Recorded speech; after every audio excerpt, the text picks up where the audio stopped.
Thanks to the supporters and channel member Harvey2478. What do we do in a situation where our two top scorers and best players both want to play as an inside forward on the left-hand side and are rubbish if we put them anywhere else on the pitch?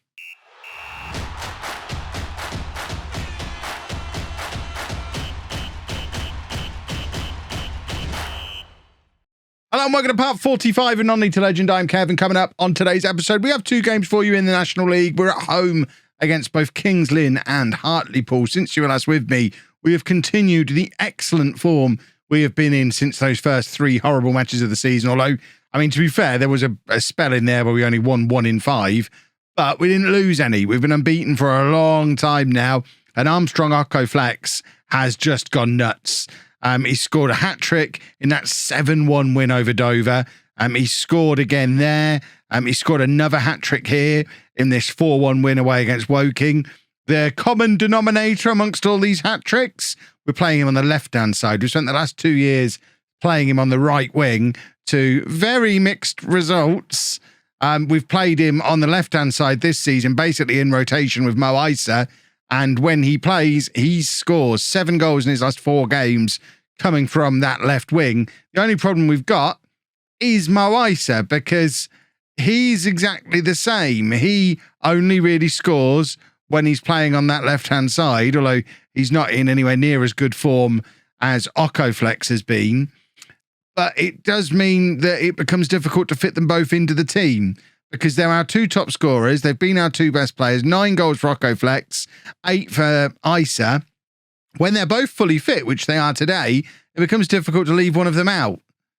So I'm not leaving either of them out. It does mean Occo Flex is going back over to the right-hand side. If he's poor today, I think we literally just have to rotate the two of them, play one each match. And, I mean, does that make sense? Should we just put Occo Flex over there, Issa up front, and bring someone else in on the right? Who would the someone else be? Goodrum, maybe? He's not fully fit. It doesn't work. Ah! Yeah, that's about the strength of it. And we did bring Armani Gilks back as well from Coventry. He's in on loan for the rest of the season. We are paying quite a lot of loan money for him, £675 a week of wages. And he's not been as good since coming back as he was when he was here before. So I don't know how to take that. James Norris, should we bring him back as well? To be fair, we're not going to bring him back. He's played 8 times this season for Sunderland. Was he the better of the two all along? Let's try and do a comparison. We'd need to scout him more recently. If we scout him again, I then want to compare him to Gilks now, because Gilks, Coventry and Sunderland are both in League One. So the fact that Gilks wasn't really playing does suggest that maybe Norris was better all along, which I think we kind of knew. Did we know that? We might have known that. So the team for the game against Kings Lynn, we've got French in goal, a back four of Gilks, Williams, Colvin and Hughes, Magoma and Clark in midfield, Issa, Davidson and Occo Flex supporting Knowles up front. You can see as it's been all season so far with these Wednesday, Saturday games, we have a lot of players not fully fit. Roberts, Dixon Bonner, Goodrum, Kiezu, Tavares, Livermore, Redfern, Andrucci, Berry, none of them fully fit to play today, having played in the previous match. So they all sit things out in one way or another. And we make an enormous, what is that, 8 changes? 8 changes going into a league match where we scored 4 goals away from home in the previous one. It is insane the way this season starts. And I know you hear me talk about it every year, but fingers crossed, this will be the last year you have to hear me talk about it, because I still believe that this is the year that we get promoted to the Football League, or we overperform to such an extent that I get stolen away by a club in League One, League Two. I feel like we're entering that stage of the season where that offer is going to come. We're banging on the door at the top of the National League again. Port Vale are doing brilliantly, but we're kind of keeping in touch with them. We're certainly looking good for the playoffs. We're in excellent form. And I don't know, I think if I'm a lower mid-table team in League One, League Two, sacking the manager, or, you know, a promotion-chasing team in League Two who've had their manager stolen away by someone in the Championship, whoever it might be, I think if you're in League Two or League One and you're looking to try something a little bit new, not looking to get the same old managers who rotate around, do 6 months, do a year and get sacked. If you want to bring someone in from the lower leagues, what better than me, eh? And it looks like Flex has just taken a step up in quality, full stop, because he's moved back over to the right-hand side and is still in the goals. The man is just in sensational form, to the point where I'm now wondering, do we try and play him as centre forward? Because we've struggled so long for a striker. The worry is that it ruins him. He's just having a purple patch at the moment, maybe. But we've struggled so long to find a striker. Flex is a natural striker. He is natural in all 5 of the positions that he can play. Do we try him up front? Well, I mean, we're not going to try him there now because we've already got the team set up for now. But when Redfern's fit again in the next match, there's an argument for maybe Redfern on the right, Flex up front, Isa on the left. Isa obviously can't play every game because he's old and we play a lot of football. So he'll still have to, Flex will still have to go out onto the left quite regularly. Maybe, I mean, he's been here 2 and a bit years and we've never really given him the opportunity to play up front. Imagine if he's the 30-goal a season striker all along. Imagine having a 30-goal a season striker tucked away in the club and not really using him properly. Again, Ben Andrucci's there from the bench. Kev! I don't see him. He's invisible to me. Gilks to Magoma, into Davidson. Clark, he's going to shoot from there and he's going to score from there. Courtney Clark. We questioned in the last episode whether he was worth the ridiculous amount of money we're paying him on loan, £800-ish a week. And he has been a very, very good signing for us, to the point that Magoma, who we were so afraid of losing in the summer, he's just another squad player now, I think. Similar to what happened to Livermore the year or 2 before, where Livermore came in as the star man, carried the team for a season, and then we brought in other players around him and it kind of lowered his stock in the ranking of who's our best players. And, you know, as soon as that starts to happen, it's only a matter of time before I forget they exist and move them on, a la Scott Smith and the like. But I don't know. The same seems to be happening to Magoma now, which is a sign of, it's got to be a sign of progress. It's got to be a good thing. Knowles is in. It's his first goal of the season. I mean, we've been scoring so many goals as a team. I hadn't noticed the guy who I've been playing up front for probably half of our matches hadn't scored a goal yet. How many games has he played? Jeez. Okay, he's only started 4, but no goals in 12 appearances. He's not very good. We have started playing him as the advanced forward now, just to have him up there, stretching the play, moving into channels, and basically trying to get to the point where we play exactly the same way, regardless of who's in the team. So we always play with an inside forward on the left now. We always play with an advanced forward up front now. And I think having that familiarity in how we play is working. But I don't know. Knowles clearly hasn't been working, playing as the striker. So maybe it's time to forget that plan and try something different. Hughes on the right-hand side plays it back to Davidson, and then Hughes gets it back again on the overlap. Can he find the cross? He can. Knowles can't quite connect with it, but it falls to Magoma, who is playing a little bit deeper today, and he finds Gilks, who crosses over, looking for Flex. That header is only just wide, and we could have been 4-1 up inside the first half hour of this game. That game against Grimsby, where we scored 7 goals, I think we were 6-0 up by the half-hour mark. We just started the game incredibly well, and we seem to be doing a similar thing today, although Kings Lynn certainly getting more of the ball in the early days of the match than Grimsby got back in that one. They've already scored 1 and had another, I was going to say decent opportunity there. It wasn't really, was it? It was a fairly wasteful shot from quite a long way out, when they probably could have carried on running with it for a bit. Davidson, in swinging cross, Flex is there, and once again his header is just over, but we certainly seem to have the right idea. Aim for the man who's in ridiculous form. If you remember, right at the end of the transfer window in August, we had to slap a big asking price on Flex to chase League One clubs away. I am fearful that the form he's been in, it's going to mean it's pretty unlikely that we get to keep him beyond the January transfer window when that opens back up again. We shall see, but we've got to, I guess, accept that while we're a little part-time club in non-league, which hopefully we won't be for much longer, but while we still are, anytime anyone has a run of form and looks good, they're going to move on. We've got that reputation now as a club who are feeding League One and Championship teams with players. There's been, 5 or 6 now who've moved on to bigger and better things. And I think it's going to be an on-running theme for the time being. Knowles is in behind here, playing it back, looking for Flex, who's actually nearer to Hughes, who's on the overlap.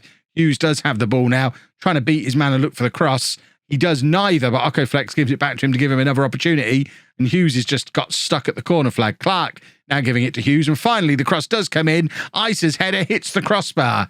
I mean, everyone gave Hughes the opportunity to get the cross in there, and eventually he did. And it was a pretty decent cross. And Isa, unlucky not to add to his goal tally for the season. I think that would have put him into double figures. 4-1 at half-time, though. Cannot complain about that at all. And we're now going to be looking in terms of resting players in this second half, keeping an eye on anyone who starts to get tired. This is some lovely football here. Flex with the cross this time. And Isa can't quite get onto it, but it's back with Gilks, and we are utterly relentless. Kings Lynn have traditionally been a decent side in this league since we've been at this level, but we are all over them today. And this is not the first time we've done this to opposition. We look like a very, very good side. I think if we'd have started the season with slightly easier opponents, we'd be top of the league at this point.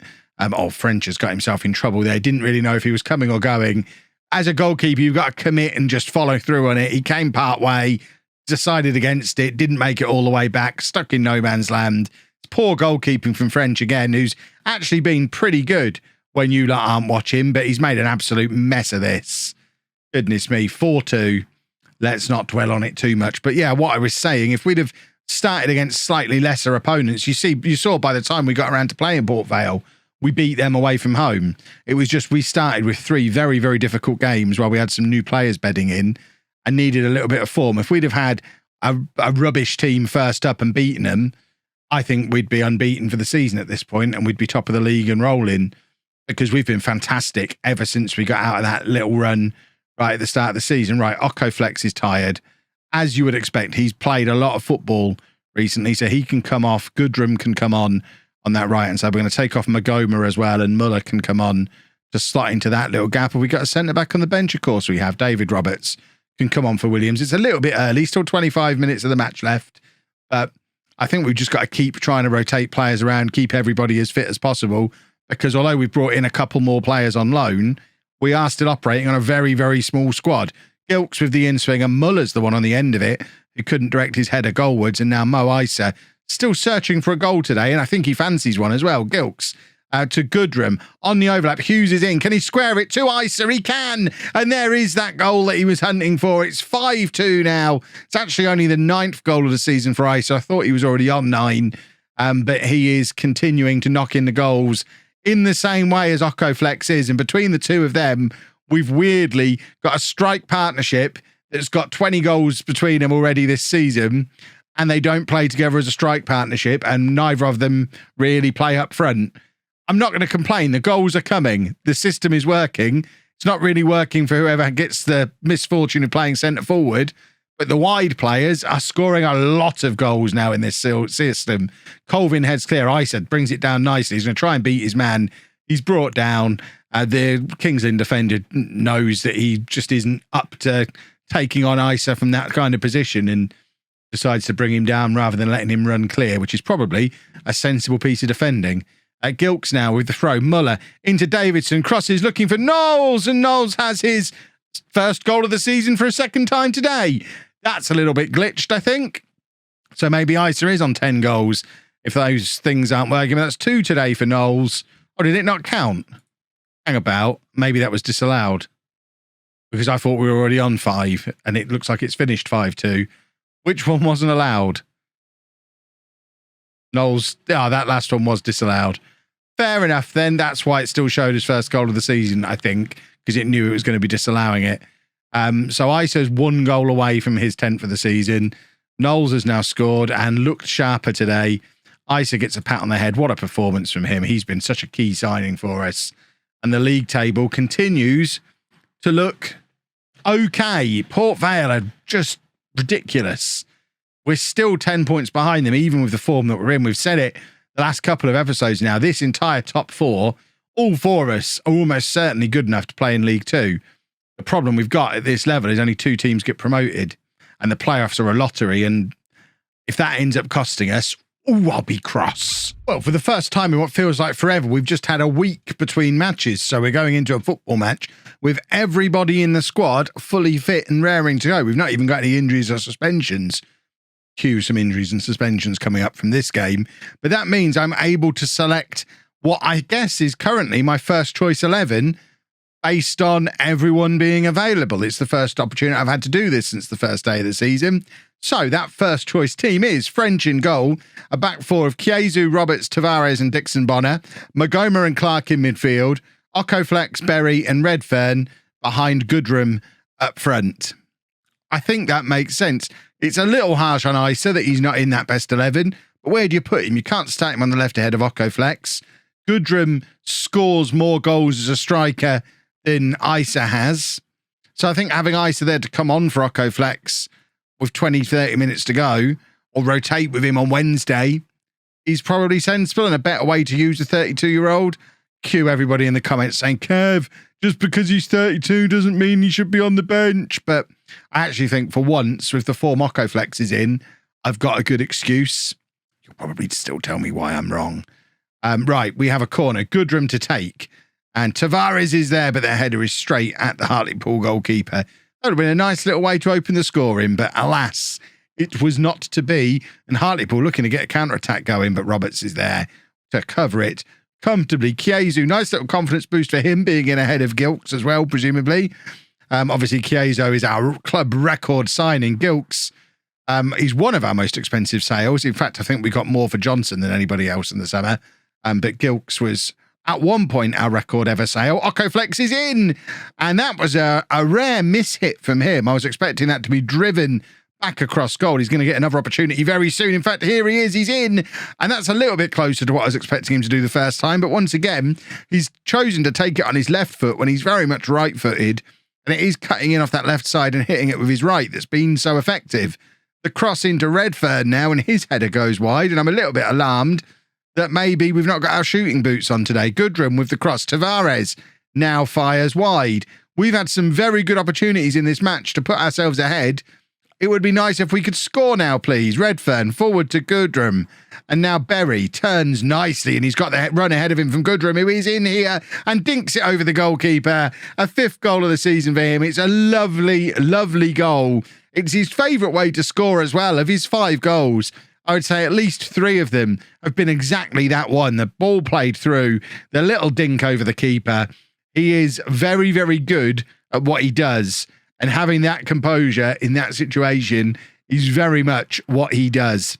Dixon Bonner now winning the ball back, and Berry's just linking everything together. Berry is another very, very good signing that we've brought in this summer. And Magoma playing it over to Clark, and now Berry. The way we can keep possession now and move the ball around. We've got so many players who are so very comfortable on the ball. Even Dixon Bonner at right back is basically a midfielder.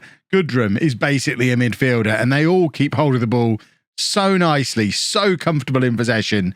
Redfern now into Dixon Bonner, who's joining in with the attack, back to Tavares, who's also very comfortable on the ball, finds Berry. Redfern now, lovely pass into Goodrum. What a goal. How long did we keep hold of the ball for there before slotting another perfect pass through to Goodrum? I mean, Port Vale are going to be difficult to catch, but the form we're in, how do you bet against us getting automatic promotion at the moment?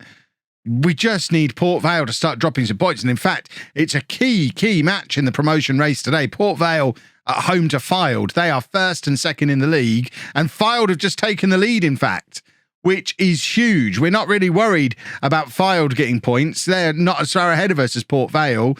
The key thing is we need Port Vale to drop some more points. We still play them once more at home.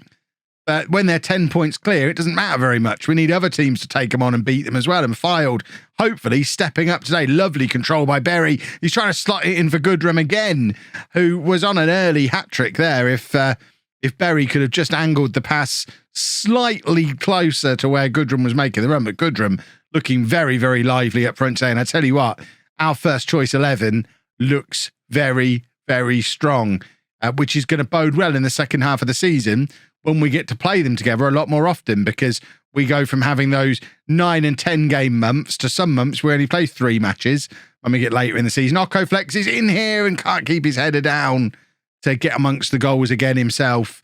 But it remains 2-0. Look at the state of the match stats. That was our 20th shot of the first 35 minutes of this game. Goodrum trying to return the favour to Redfern now. He's got to put the afterburners on to get there, but he does. Now Clark gives it back to Redfern, who plays it back to Dixon Bonner. Cross comes in, looking for Rocco Flex again, and once again, he can't keep the header down. He has had a lot of opportunities to score today.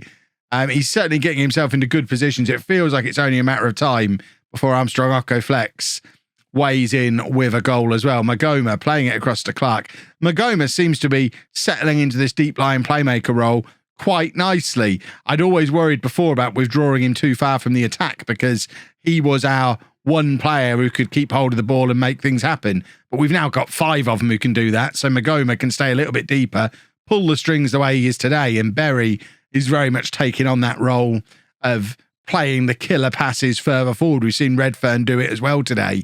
That was an excellent first half performance, although you might think we probably should have grabbed at least one more goal. Goodrum with the in-swinger finds Roberts, and there is the extra goal that we deserved. I mean, it feels a little bit dirty that it comes from a set piece because we deserved another open play wonder goal, but we'll take them however they come. It's 3-0 now on 48 minutes. And I think this is is it the second or third episode in a row where we've just been dominant and looked excellent, and we just need Port Vale to bottle it.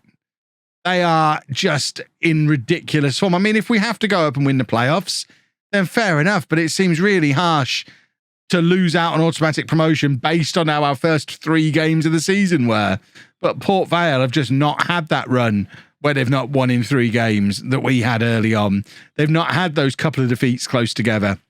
We need them to have that spell that surely every team goes through over the course of a season. And when it does happen to them, we need to make sure we're still in good form, ready to capitalise. Good work from Dixon Bonner there to win the ball back, plays it to Clark, and now Redfern, who's also had a very good game. Berry, what a pass for Goodrum again, and surely, he went for the little dink over the keeper again when, I mean, he's already done it to him once today. It probably was the time to just thunder it past him.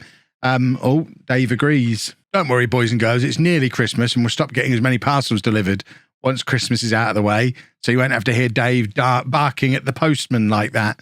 Blimey. We nearly got caught out there by Hartlepool, capitalising on the fact that I'm still not fully recovered from receiving another parcel through the door. Look at the state of those match stats, boys and girls. We're very good at football. This is the team. I can guarantee I'm getting so excited and passionate about this group of players. You can almost guarantee that within the next 3 or 4 matches, that's when we get the job offer that makes me leave. Because the game's not going to let me enjoy this team for as long as I want to. Under no circumstances do I want to leave this team before the end of the season now. I'm having a lovely time with them. But if I get the offer to have my salary doubled, I am only human. Everybody's got a price, and mine isn't really that high at the moment. So I expect to be pulled away from this promotion push before it's over because we're playing so well. Filed a 3-0 up over Port Vale. Aldershot are winning as well. Obviously, we just need to keep doing our bit, but this does mean that all 3 of us will have narrowed the gap on Port Vale today. All of us are going to be licking our lips and fancying a shot at the title, even though we're not even at the halfway point of the season yet. Livermore, and one of the substitutions who came on with 20 minutes to go, as is Mo Isa, who burst into the area, and I thought he was going to grab a goal of his own there, where Rocco Flex missed so often today. Isa's come on and carried on the trend. It finishes 3-0, and we're just going to have a little look at the league table just to see what the difference that all these results today have made. So Port Vale on 54. Inexplicably, we're still 10 points behind. I don't really know how. Because we didn't play midweek, so we were actually 13 points behind going into the match, I guess. So Port Vale had a man sent off and then lost 3-0. So we're 10 points behind with a game in hand. We've won so many games in a row now. To still be 10 points behind is ridiculous. But we can only beat who's put in front of us and keep doing it and hope that maybe Port Vale have a little bit of a wobble now because they've just lost that match. We've got a game against Fylde coming up. We've got Port Vale coming up there. Depending on what happens with the FA Cup, I'll probably show you one of those. They're too close together probably for a third season in this league for me to show you both. If we've got an FA Cup first round tie, it'll probably coincide with Fylde, and then we probably will come back for Port Vale as well. If we're not in the FA Cup, we'll probably just go straight through to Port Vale for tomorrow's episode and hopefully be a little bit closer to catching them by then as well. If you've enjoyed that, please make sure you leave a nice big thumbs up on there for me. Subscribe to the channel for daily Football Manager videos. And thank you very much for watching.